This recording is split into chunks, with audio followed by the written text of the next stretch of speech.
So I used to do a lot of blogging, like a lot of writing on Medium and things like that. And I just really didn't enjoy writing. It just didn't feel like the right medium for me. And I wanted to like be more visual in how I told the stories I wanted to tell, especially because it's in the context of design, which is a very visual medium. And that's actually when I started to move towards YouTube, because I felt like I could tell the story better in a visual, like video format, as opposed to writing it out in a blog post. So yeah, I guess for me, it's I've done those kind of more strategic changes rather than stopping it completely. But that's not to say I'm sure in the future, Design Life podcast will end one day, I'm sure. Don't say that. Oh, no. Well, no, you're right. One day. One day it's going to end, right? For now, I think we're still really enjoying it and we still have so much wisdom to share. So it's not happening anytime soon. Yeah, I don't want to freak people out. The Perspective Podcast is fuel for your mind and creative grind. Each week, we break down the art of healthy hustling, overcoming the inner critic, and growing your creative business.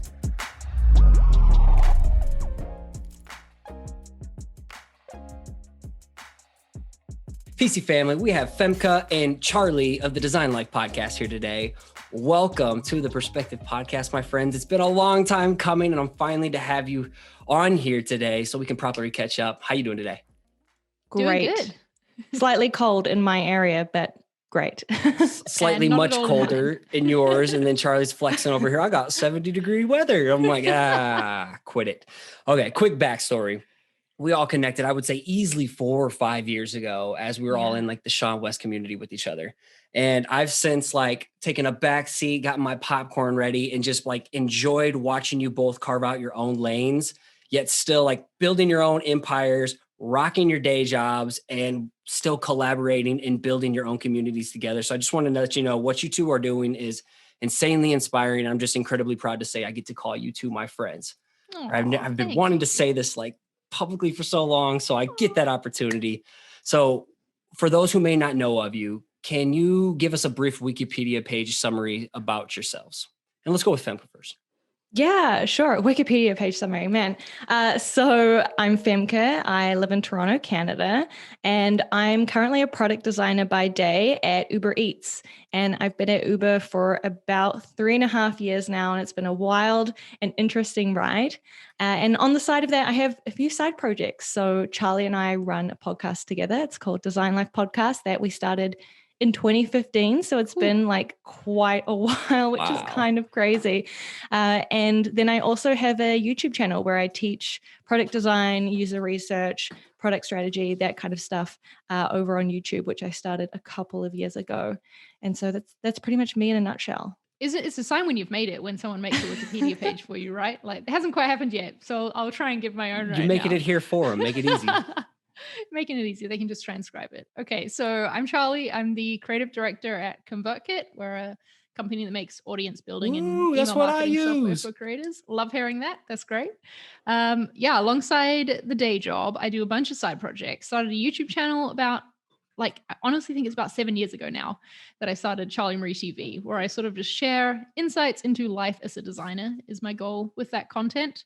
I run the podcast with Fem, write a newsletter about marketing design. I run another podcast about marketing design. Very passionate about marketing design, if you couldn't tell. Really?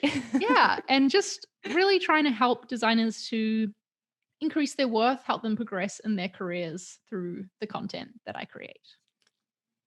So not only, actually, before I dive into this, tell people a little bit more about Design Life Podcast, because one, I want to give a shout out to Anya Brennan all the way from Ireland. Woo, woo, woo, woo. That is my podcast editor, and she found me or connected with me through one of you two resharing when I was looking for an editor back in like late 2017, and she's now your editor. So I want to know, just first shout out to Anya. We love Anya. And then tell us a little bit more about your podcast together. And then let's talk about kind of your separate ways. And we're going to go deeper into like what I feel is your dynamic and your superpowers of why you're so successful in what you do. Well, thank you. Yeah, our podcast is really about design and side projects for motivated creators. It's kind of our line. Our tagline. And yeah, it's so interesting because we started it out just being really like candid conversations between the two of us, like not really knowing who would listen.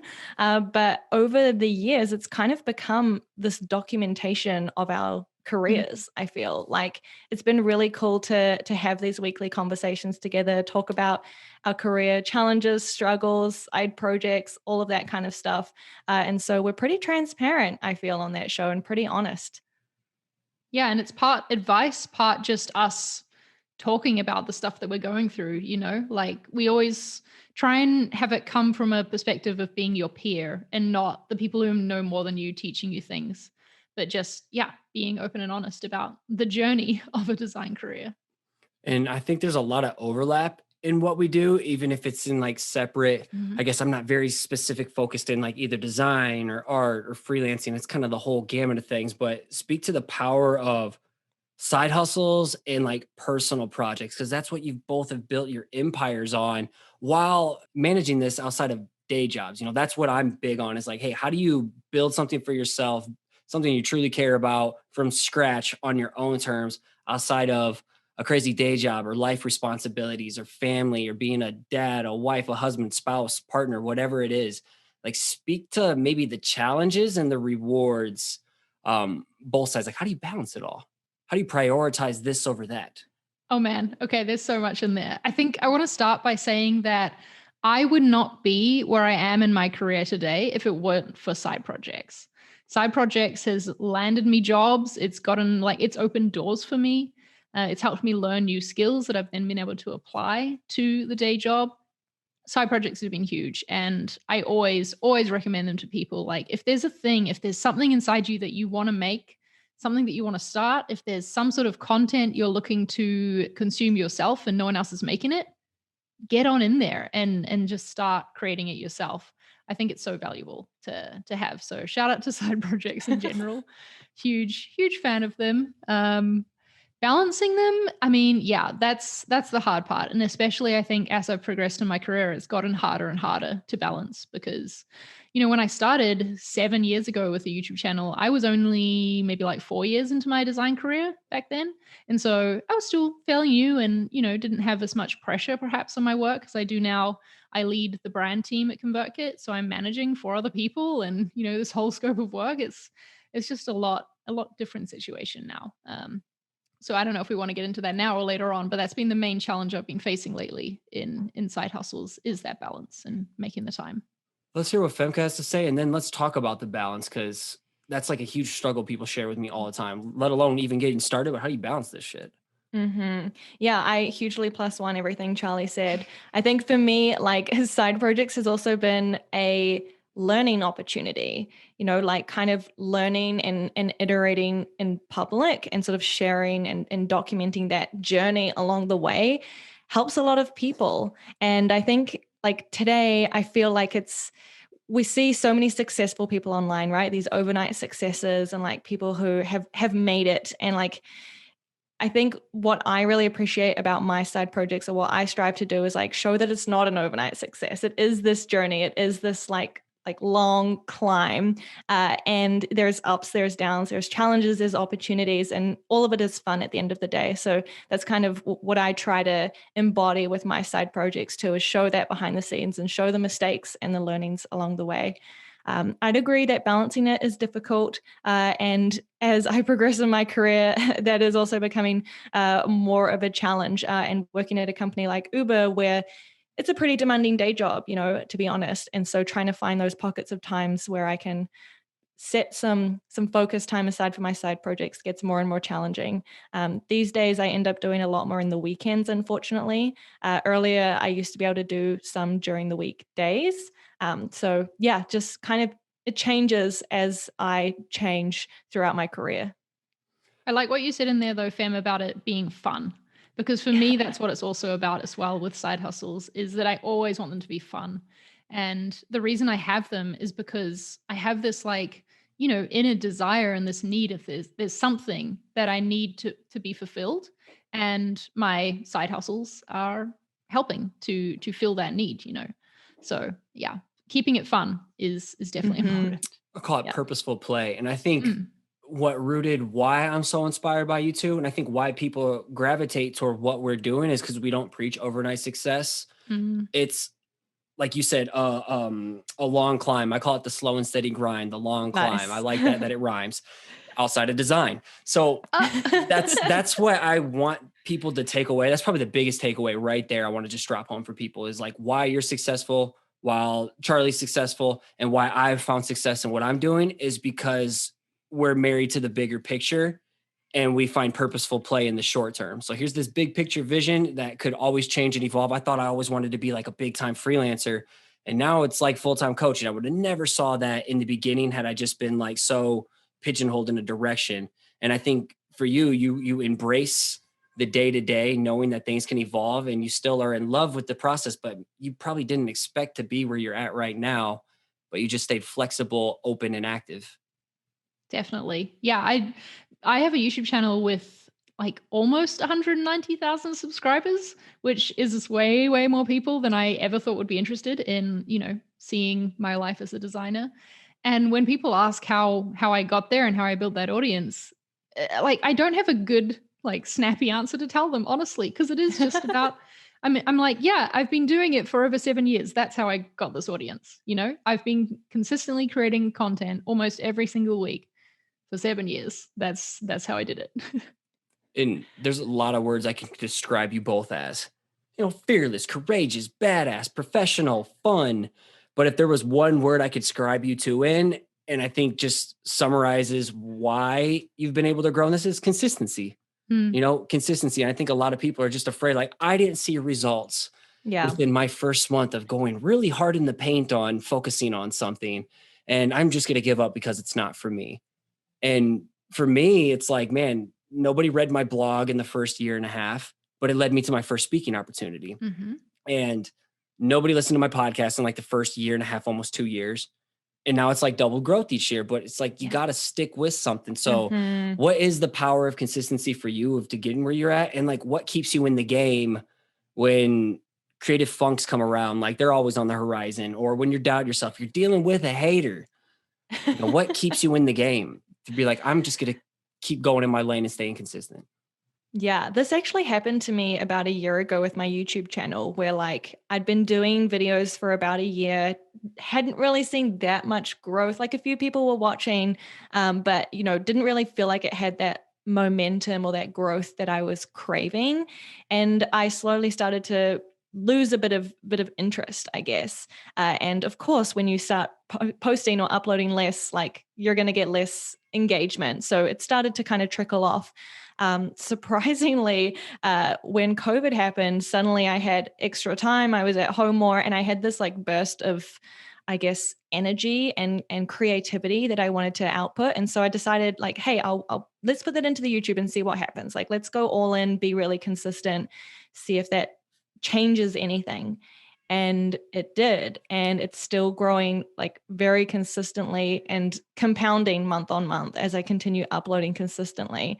So I've been there. I've been in that slump where I considered like, what's the point? I'm not seeing the growth. Should I just give up? But really, once I started consciously putting in that time, that effort, that consistency, it changes really, really quickly. And of course, as you start to grow, that gives you more momentum and excitement to invest further into it. So it's kind of like a snowball effect.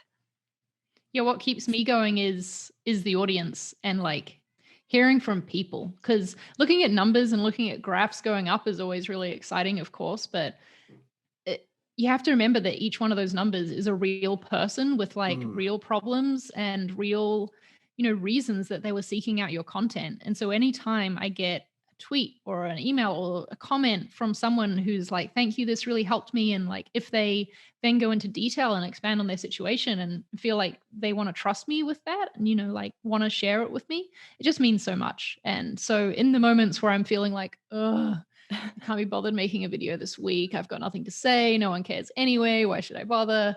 I try and think back to those comments, and I have like a little folder saved in my Dropbox with screenshots. Took it right out of my mouth. Like, collect your wins, collect that motivation folder, especially when that inner critic is trying to convince you you're a worthless turd and you have nothing worthwhile to share with the world. Like, you gotta go and look back on your wins. And so not everybody has someone reaching out right away or has the tweet, in the beginning when you don't have that audience.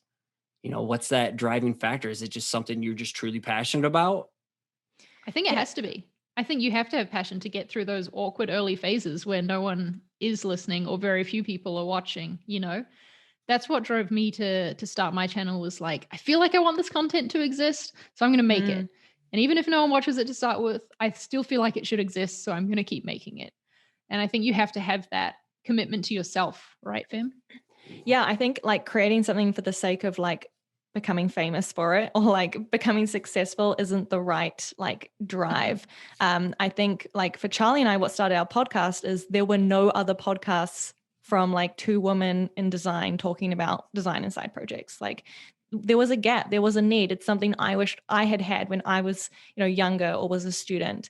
And so if you can have like, of course, that passion that Charli mentioned, and then also a space that there's opportunity, there's area for you to, make the most of, kind of finding that Venn diagram of those two things meeting together. That's where I think there's real opportunity and real potential.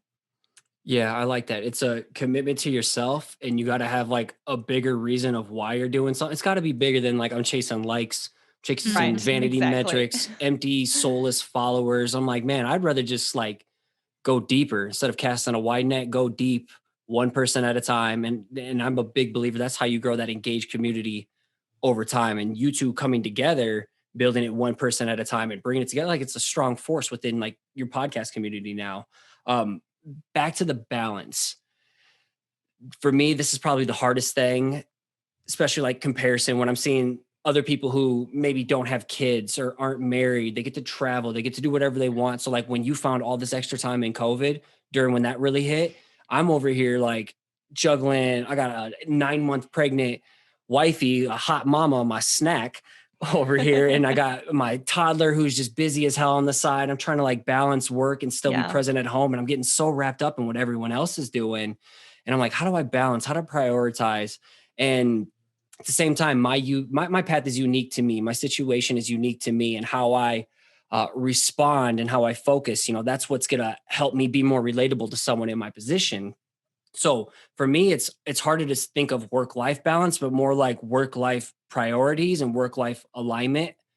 So how do you know when it's time to say no to something, or when to put something on the back burner, when to delegate, when to eliminate? Because that's probably the hardest thing for me is my New Year's resolution. I call it New Year's habit each year, is always like do less but better, because I have so much shit going on in my personal life. Like where can I trim? Where can I delegate? And what can I get rid of? So how do you know when it's time to like give something up if you're doing too much? Yeah, I found myself in what I call the content hamster wheel a couple of years back, where I was trying to stay consistent with my YouTube channel, but keeping up with that alongside work, like that was all I could do, right? I could just produce videos. And for a lot of people, that is, enough and a lot. But I had bigger dreams and bigger hopes for myself, and more that I wanted to do, right? Like on top of just making YouTube videos. And so I knew that I had to find that time somewhere, like it had to come from somewhere. I had to have more space and more margin for the bigger picture thinking, the dreaming, or like fitting in other projects that I wanted to do. Not only to get them done, but also to keep loving my YouTube channel as well. And what changed things for me was hiring an editor. And so I don't know if that's a very good answer, because that means spending money. That means investing in my side project and, paying someone else for their time to edit my videos. But it's been completely worth it for me. Like it's allowed me to keep making videos on a regular cadence. And it's also freed up my time to focus on some other stuff. Like right now I've started writing a book, which is exciting and huge and a big long-term project. And I need the margin for that. And outsourcing has been huge. Just last year as well, I started working with a virtual assistant, actually 2 of them handling different parts of the business. And that's, again, been another game changer for me to have help in doing the parts of my side hustles that I don't necessarily need to be doing, like uploading the video, writing the description, putting in all the links and stuff like that. That can be done by someone else. And I'm like, you know what? I'm going to invest in my content and invest in this idea of my side business and pay someone else to do it. More working on your business, not working in your business. Yes, exactly. Delegation's everything. Mm-hmm. Yeah, I used to say yes to everything and feel like, oh, it's such a good opportunity, or like, oh, I have to like do this now. Everything was so like immediate and yes. And yeah, you burn out from that, obviously. And it's not a great like prioritization strategy, or it doesn't instill any balance. So what I've started doing is when an opportunity comes my way, am I excited about it? Like, is it something that's really like drawing me and pulling me to it? If not, I decline. Or I maybe say, hey, I'm busy right now. Like, reach out to me again in the summer or something. If it's something that maybe I am interested in, but just really busy right now, I'm not afraid to postpone things either. So that's been really helpful for me to kind of control the gate at the front of like things coming in. So now I'm a lot more intentional about what I say yes to and the different engagements or opportunities I do. So that's been really helpful for me. I think another thing that I've kind of learned over the years is I would get really excited about these ideas that I would have, and I would start working on them and then lose momentum. And I would feel really guilty about it and like keep trying to force myself to show up to them. And like an example of this might be like a few years ago, I wanted to create a magazine. And like I had this idea, right? Remember, Charlie, we talked about it so much on the podcast. Yeah. And like I kept trying to force it. And after a year, I realized maybe this isn't for me. Like I think it's okay to let some things go. It's okay to, try it, see how it goes. And then if you're finding that it's really something you have to force, maybe that's a sign that it's not the right thing to do right now. So I've also kind of stayed in tune or aware of when that starts to happen and been okay with moving on. I know for me and like lots of other students, I realize like I'm doing too much and I need to totally look at everything I'm doing when there's two things. When I'm feeling like super overwhelmed, stressed the hell out, it's like, okay, I'm probably doing too much. Or when I'd like get super burnt out, or my brain's going a million different directions. So I'm like, okay, I probably have shiny object syndrome and I have a little bit of Superman syndrome right now. I feel like I can do it all the time, or I'm getting like so burnt out or just like worn out. Like I'm just overwhelmed by like analysis paralysis. There's too many things I should be doing or could be doing. How do you focus? So how do you know when it's time to give up something? Because that's really hard. And I think people are like, but I got to do all the things like shiny object syndrome. And you both say you like to do all tons of side projects. So like, how do you know like something is worth your time? I have a good answer for this because a couple of years ago, I like to call it sunsetted a side project. Like the sun went down on it and I closed it down. And it was really difficult at the time because it was my first ever side project that I ever started. It was a t-shirt company that I made when I was in university. And it used to be really popular back in the Tumblr days.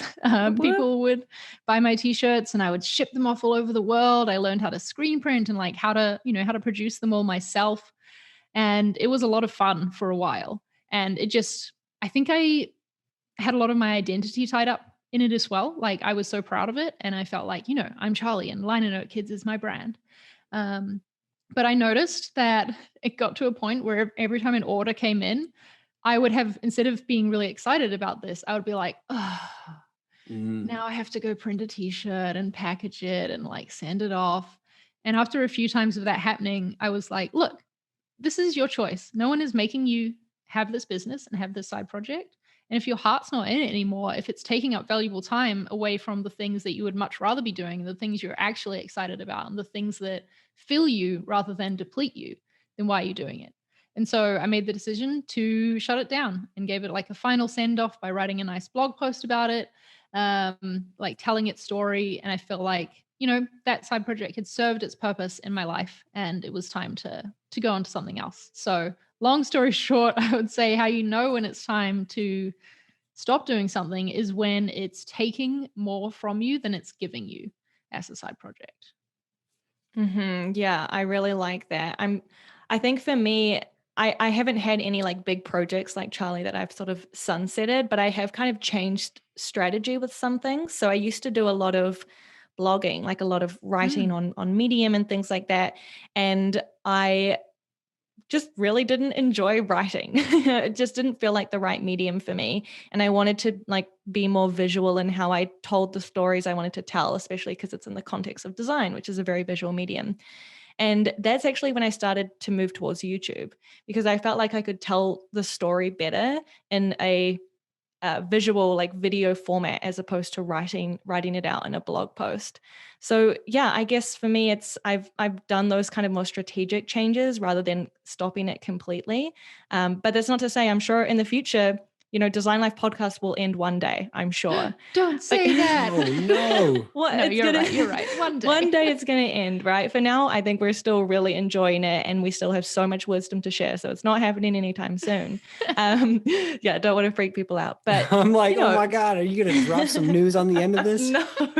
No, but I think it's just a natural part of your growth, right? Mm-hmm. Like Charlie said, you grow out of these things, and then the next opportunity comes along, and you got to keep going, keep climbing, keep going higher. And so just listen to that when you recognize those little signals that, hey, maybe it's time to move on, or maybe I'm not enjoying this as much, or the purpose has changed. Listen to that. I like that. So with everything going on, trying to balance, trying to prioritize, I'm the kind of person who used to like go hard, like no sleep, bust my ass, grind, hustle. Like I bought into that early on. I found a lot of success, but I burnt out pretty quickly. And more importantly, I damaged relationships. I pissed Emily, who was my girlfriend at the time, threatened me like, yo, I'm not going to get married to you if you're just so obsessed about your work. And I'm still obsessed about my work, but I have boundaries now. And I bake in breaks as best as I can. Sometimes I still go too hard, and then I feel the pain. Like after a big ass video course launch, I've been burnt out trying to like claw my way back into a groove. And I'm like, okay, I got to learn a lesson right there. Got to learn a lesson. So how important, or how are you able to like bake in moments of rest, recharge, just intentional mini sabbaticals, whatever it is? And how often do you do it? Is it easy for you?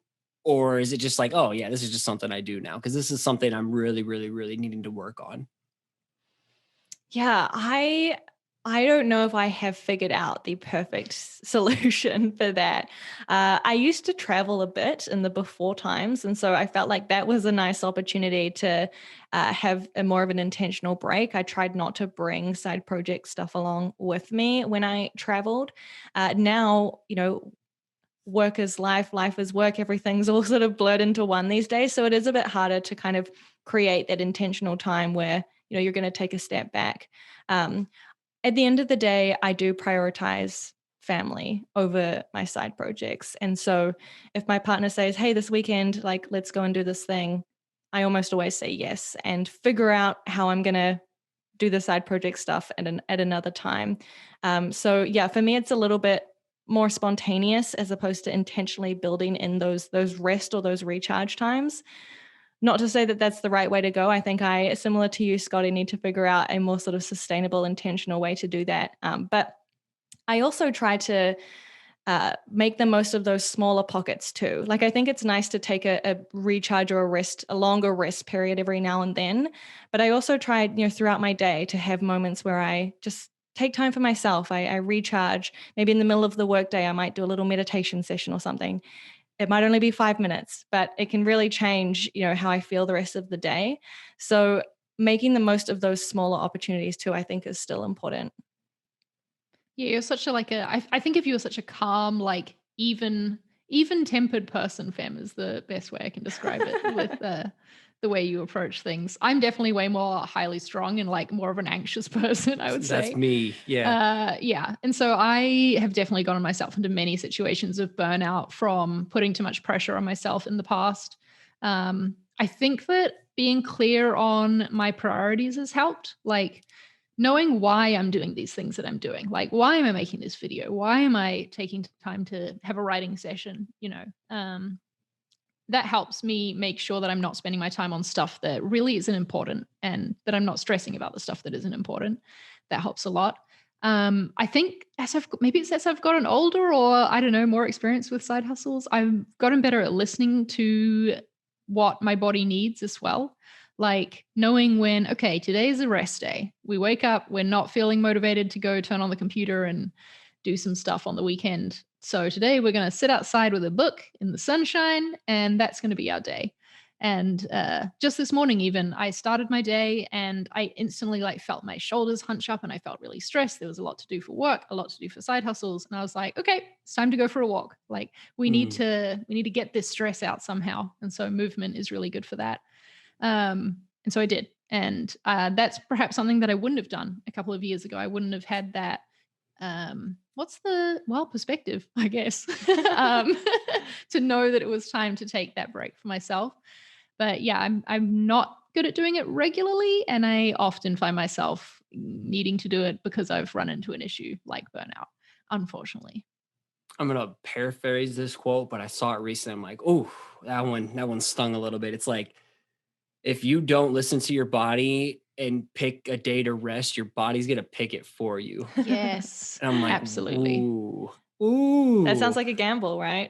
Yeah. And I've been feeling that. Like, I'm not a nap taker. And these days, like, there's times I've worked so hard that I'm like crashing, or I'm going to bed at like 8:30. I'm like, okay, yep, the body is deciding, because I refuse to listen and push through it, like thinking I'm like in my 20s still. I'm like, no, I'm an old man with gray beard hair now. It's like, listen to your body so I don't like dig myself an early grave. Before we dive into rapid fire, I want to know kind of, what is the future goal and vision? Like for me, I was side hustling. I always wanted to do my thing full time. You both seem to like really, really love your day jobs and talk about it and own it. And I want people to realize, like, yo, it's dope to have a day job and leverage your day job to fuel your dream job. And nothing to your employers or anything, but do you have the dream of doing your thing full time one day? Or do you like having that safety net, that freedom, and working at a place that really like buys in and believes in you and values you, and still doing your thing on your side, like having your cake and eat it too? Or what's like the bigger picture that you're working toward? Yeah, I get asked this a lot, like, oh, are you planning to, eventually go full time? Or recently I shared some of my side income that I'd earned throughout 2020. And like, people are like, oh, does that mean you're going to take it full time now? And so there does seem to be this I guess, expectation that this will eventually grow into my own full-time thing, and that the goal with it is to be a full-time YouTuber. I would say for me, that's not the long-term goal. I really enjoy my side projects as a side project. And for me, especially, the day job is where I get all my content ideas from, to be honest. Like, as a designer teaching design, I feel like if I got rid of the day job, I wouldn't be learning and have things to share as much. It complements. Yeah, it complements really well. And so I really like that. I think end goal, I would like to be self-sufficient in some way and get rid of the day job. But I don't see myself being like a full-time content creator. I think maybe I would do other things to kind of fuel the main source of income. But yeah, at this stage, not intending to make the side projects a full-time thing. I'm a little bit in the same situation where my job is, especially because ConvertKit is such a transparent company, I can share all of my work, which is great. And so basically everything I work on at ConvertKit becomes a video, like it becomes content. I can share the process behind it and teach other people through it. In my career, what I want to be doing is leading a design team. I feel like I'm sort of like on the way to that in this creative director role at ConvertKit now. Actually, it's probably a few steps ahead of that, because I'm now leading like other types of creatives as well, not just a designer. But that's what I want to be doing and spending my days, is managing a design team, moving a brand forward for a company. I really like being in-house rather than at an agency where you're sort of switching up clientele all the time. So for now, that's fueling me. But I definitely see a time in the future where I would want to, like Fem said, work for myself. For me, mostly because of time zones, honestly. Like, I just want to have full control over my time. I don't want to be on meetings till 7 o'clock in the evening or 8 o'clock in the evening. And I think that'll be probably more likely the reason that I go full-time working for myself one day, which may be surprising and like a weird reason. But, it comes down to the balance thing as well, right? And the listening to yourself and what your body needs. Yeah, that's me. No plans right now, but probably sometime in the future. Cool. Yeah. And I want to set the tone for people. Like, you don't have to do your thing full time in order to like get respect from other people. Like, Totally. hopefully we're all proving that, like, you can still Hope so. bust your ass, still build an audience, build an engaged following, and still rock a day job. Like, there's nothing wrong with that. Or be a parent, or have a partner. You can still do all the things and still chase your dream. Yeah. I want to make day jobs are cool. Like there's nothing wrong with having a day job. Yeah, I think I just want to add that like side projects don't have to be your identity. I feel like I've seen that a lot online where like people identify themselves or like their self-worth is tied up in their side project and their hustles. And it doesn't have to be. A side project can just be a side project, like maybe 10 people, use the thing you made. Like that's awesome. And so I feel like a lot of the time I see people get really wrapped up in that and having that be like their identity, defining their self-worth. And it totally doesn't have to be that. Right. And that's why we preach the patience, the long game, have some fun with it. Let it just naturally, organically evolve.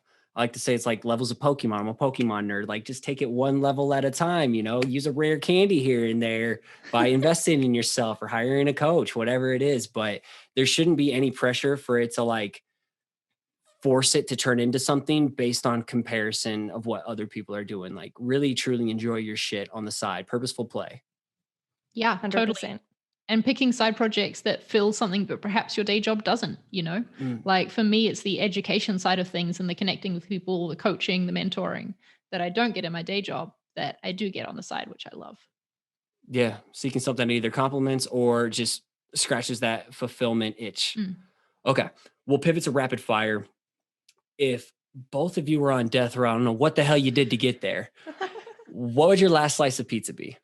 Ooh, I thought you were going to go, what's your last meal? But you're specifying that it has to be pizza. Yep. Got to be pizza. Well, there's one time Zulfa, the cosmic feminist, was like, I don't like pizza, so I'm going with sushi. I'm like, all right, it's your world. It's your world. Well, I was going to say like my food I would pick would be like French fries. But if it has to be pizza, then probably pepperoni. Any more specific? No. Okay. Cool. I'm a pepperoni plain Jane Tony over here too. So. Okay. I once had this amazing pizza when I was in Rome, and I don't know what the pizza was called, but it was basically just a shitload of Parmesan, and like that was it. And it was amazing. So I definitely have another slice of that. Let's go to Rome. Okay. If you were both reincarnated, what would your new career paths be outside of just like design and marketing?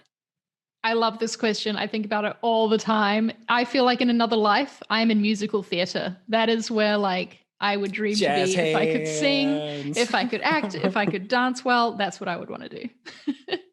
Yeah, for me, it's a park ranger, which I feel like I will eventually get to. Like that's my retirement career. That's my encore.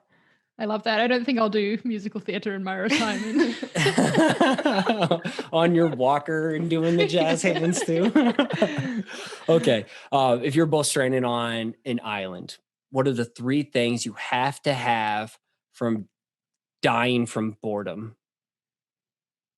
Definitely something to play music on. Like I cannot go a day without listening to music that I love. It's what gives me, I don't know, it fuels me. So definitely that. I don't know. Do you want to jump in with another one while I think of my rest of mine? A Kindle, I guess, so that I'll have that too. Good one. Yeah. Yep. Ideally, though, I guess a battery charger, so it never dies. Oh, we doing solar practical power things? Yeah. Yeah. I was also going to say maybe like a guitar or something that you could play some music with and entertain yourself and the others on the island with. I love other that. creatures. My third thing maybe would be, I don't know. Maybe take my Nintendo Switch. That's pretty fun. Okay. What are you gaming to on Nintendo Switch? I just got one for Black Friday this year. I treated myself. First year of self-employment. If it went well, I got a Nintendo Switch. Right now I'm loving this game called Moonlighter. It's very fun. You're like a shop owner and you go in the dungeons and get like, kill monsters to get treasures to sell in your shop. I'm explaining it poorly, but it's great. Are you a gamer, Femke? On the side, a little, yeah. Yeah, I'm guilty. I'm back in this Pokemon game, Pokemon Sword, and Let's Go Pikachu. Amazing. That was like my childhood, and now it's on steroids and my kiddo's getting into it. I got all the OG cards over here, but Moonlighter, that sounds like something I would mess with. I also like Final Fantasy, all that sci-fi realm of things, but okay, probably the most serious question. All right. Do you believe in any type of alien life form or paranormal, just a whole other universe of what we know to exist within this realms or outside our solar system? Just any kind of other life form or the unexplained.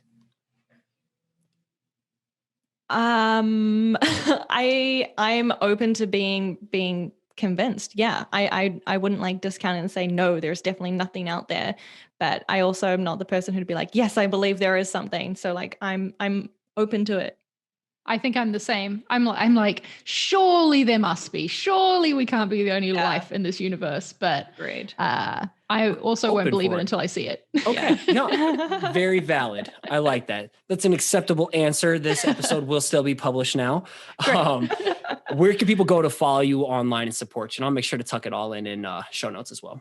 You can find both of us at designlife.fm. That's our podcast. And you can find all my stuff at charliemarie.com. Links to the YouTube, the other projects, and the socials is all on there. Yeah. And for me, you can go to femke.design. That's FEMKE.design. And you'll find all my links there as well. Well, I'm glad we finally got a chance to make this happen. That's on me for not making it sooner, but if anything, divine timing, it was meant to happen now. So Femke, Charli, I appreciate it more than you will ever know for making time to join here today. I know the audience is going to get a lot of takeaways out of this too.